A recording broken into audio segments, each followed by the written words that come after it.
welcome to the Newsfeed. Last December, Washington State saw historic flooding in multiple counties, including here in Snohomish County. Reporter Venice Buhain tells us how one Snohomish County farm has coped in the 3 months after the flood.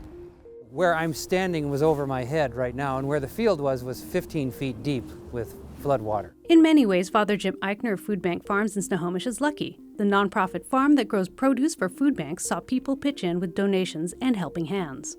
Cleaning up, rebuilding, tons of volunteer labor.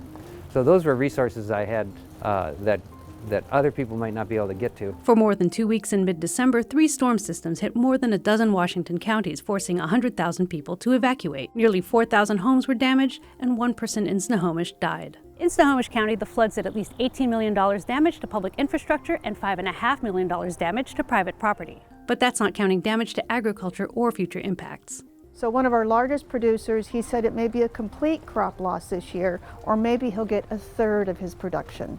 That's huge. That's a big economic loss to that producer. And we have multiple farms that were like that this year. Agriculture is the second largest industry in Snohomish County, with 1,400 farms and 70,000 acres of farmland. Despite the widespread damage, FEMA hasn't yet declared the December storm a major disaster, which would unlock aid from the U.S. Department of Agriculture. But Father Jim says don't underestimate the resilience of farmers. Oh, farmers don't want any pity. They're pretty tough.